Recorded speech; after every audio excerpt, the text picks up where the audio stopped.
The gripping saga of the Battle of Actium. Picture the year 31 B.C.E., where the Ionian Sea off Actium, Greece, became the stage for a clash that would echo through the ages.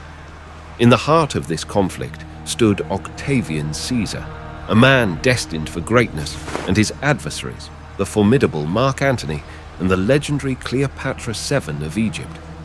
This battle was not merely a clash of swords and shields. It was a culmination of over a decade of political intrigue, betrayal, and unyielding ambition. The seeds of discord were sown long before, in the aftermath of Julius Caesar's assassination in 44 B.C.E. The formation of the Second Triumvirate, a fragile alliance between Octavian, Antony, and Lepidus, sought vengeance against Caesar's assassins. Yet, mistrust festered, leading to the exile of Lepidus in 36 BCE and the eventual refusal of Antony to stand beside his erstwhile allies in 33 BCE. The Battle of Actium became the crucible in which Octavian's strategic brilliance clashed against Antony and Cleopatra's desperate bid for survival. It was more than a battle. It was a struggle for the very soul of Rome. This is not just a battle. This is the Battle of Actium, a turning point that resonates through time, reminding us that the past is not just a series of events, but a tapestry woven with human desires and ambitions.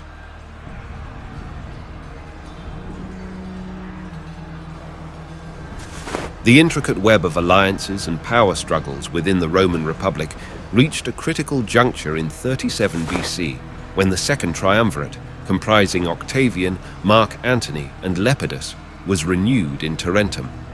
However, beneath the surface of unity, tensions brewed. Octavian's fears were ignited by Caesarion, the son of Julius Caesar and Cleopatra, whom he perceived as a threat to his own dominion. Mark Antony, entangled in a passionate affair with Cleopatra, further fueled Octavian's concerns when he abandoned his wife, Octavia Minor, Octavian's sister. As Antony's romantic ties deepened in Egypt, Octavian and the Roman Senate grew increasingly alarmed, viewing him as the leader of a dangerous separatist movement. Cleopatra, a formidable player in this political chessboard, provided substantial support, amplifying Antony's influence. After a stint in Samos, Antony made his way to Athens, where his forces, previously stationed in Armenia, joined him after a journey down the coast of Asia. Meanwhile, Octavian meticulously orchestrated his strategic moves. The wheels of military operations were set in motion in 32 BC when his general Agrippa seized Methone, a Greek town allied with Antony.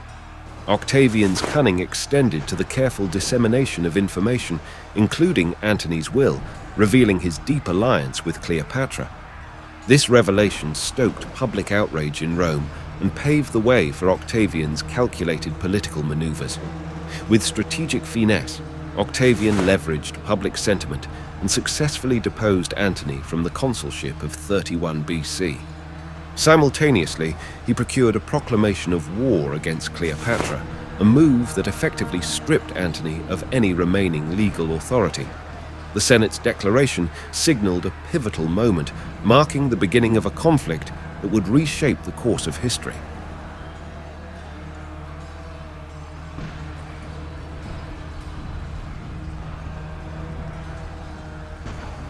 Antony initially planned to anticipate an attack by descent upon Italy toward the end of 32 BC. He went as far as Corcyra. Finding the sea guarded by a squadron of Octavian's ships, Antony retired to winter at Patrae, while his fleet, for the most part, lay in the Ambracian Gulf, and his land forces encamped near the promontory of Actium, while the opposite side of the narrow strait into the Ambracian Gulf was protected by a tower and troops. After Octavian's proposals for a conference with Antony were scornfully rejected, both sides prepared for the struggle the next year. The early months passed without any notable events, other than some successful forays by Agrippa along the coasts of Greece, primarily designed to divert Antony's attention. In August, troops landed near Antony's camp on the north side of the strait. Still, Antony could not be tempted out. It took some months for his full strength to arrive from the various places in which his allies or his ships had wintered. During these months, Agrippa continued his attacks upon Greek towns along the coast, while Octavian's forces engaged in various successful cavalry skirmishes, so that Antony abandoned the strait's north side between the Ambracian Gulf and the Ionian Sea and confined his soldiers to the southern camp.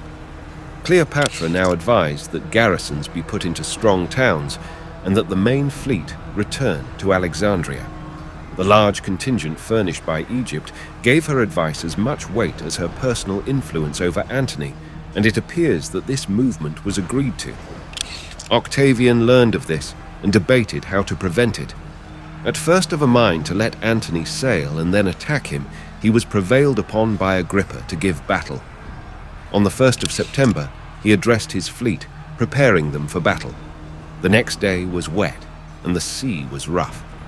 When the trumpet signal for the start rang out, Antony's fleet began issuing from the straits, and the ships moved into line and remained quiet. Octavian, after a short hesitation, ordered his vessels to steer to the right and pass the enemy's ships. For fear of being surrounded, Antony was forced to give the word to attack. The two fleets met outside the Gulf of Actium on the morning of the 2nd of September. Antony's fleet had 250 larger galleys with towers full of armed men. He led them through the straits towards the open sea. Octavian's fleet had 400 galleys. His fleet was waiting beyond the straits, led by the experienced Admiral Agrippa, commanding from the left wing of the fleet, Lucius Aruntius the center, and Marcus Lurius the right.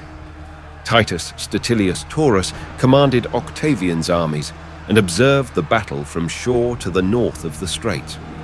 Antony and Lucius Gellius Poplicola commanded the Antonian fleet's right wing. Marcus Octavius and Marcus Instius commanded the center, while Gaius Sosius commanded the left wing. Cleopatra's squadron was behind them. Sosius launched the initial attack from the fleet's left wing, while Antony's chief lieutenant, Publius Canidius Crassus, commanded the triumvir's land forces. Pelling notes that the presence of two former consuls on Antony's side commanding the wings indicates that it was there that the major action was expected to take place. Octavius and Instius, commanding Antony's center, were lower-profile figures. Of the situation, Antony burned the ships he could no longer man while clustering the remainder tightly together. With many oarsmen dead or unfit to serve, the powerful head-on ramming tactic for which the octaries had been designed was now impossible.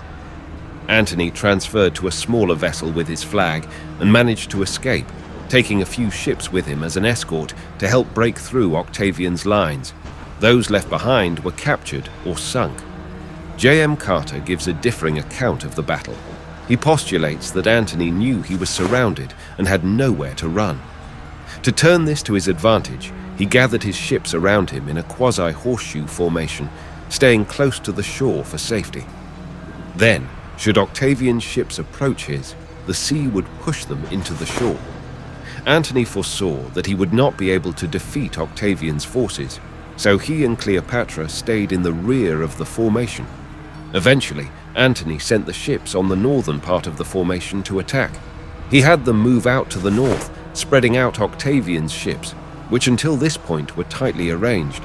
He sent Sosius to spread the remaining ships to the south. This left a hole in the middle of Octavian's formation. Antony seized the opportunity, and with Cleopatra on her ship and him on a different ship, sped through the gap and escaped, abandoning his entire force. With the end of the battle, Octavian exerted himself to save the crews of the burning vessels and spent the whole night on board. The next day, as much of the land army had not escaped to their own lands, submitted, or were followed in their retreat to Macedonia and forced to surrender, Antony's camp was occupied, bringing an end to the war. In the ancient city of Alexandria, Cleopatra, despite her cunning, faced the harsh reality that she couldn't defy Octavian's might. With a shrewd mind, she devised a plan to escape to Spain, where the promise of silver mines and a fresh army beckoned. Antony, defeated and demoralized, succumbed to despair, drowning his sorrows in drink, oblivious to the chaos around him. Octavian's arrival in July of 30 BCE jolted Antony from his stupor. Fueled by newfound determination, he rallied his forces and clashed with Octavian's troops, briefly tasting victory. But the tides turned swiftly. Desertion plagued Antony's ranks, leaving him vulnerable. On the fateful day of August 1st, 30 BCE, misled by news of Cleopatra's demise, Antony chose to end his life, longing to be reunited with her in death. Tragically, Cleopatra still breathed, and Antony's life slipped away in her arms. Confronted by Octavian's unwavering dominance, she negotiated her terms, seeking a dignified end. On August 30th, 30 BCE, Cleopatra, the last pharaoh of Egypt, chose death over captivity, a symbol of her defiance till the very end. Octavian, the cunning victor, granted Antony and Cleopatra's final wish to rest together in eternity. Yet he showed no mercy to Caesarion, ordering his execution. The couple's 3 children faced a different fate, paraded in Octavian's triumph, forced to bear witness to their mother's fall from grace. Rome hailed Octavian as its savior, his triumph marking the birth of an era. With humility, he seized power, donning the title of Augustus Caesar. Mindful of the perils of ambition, he declared the crisis over, surrendering his powers to the Senate only to have them reinstated.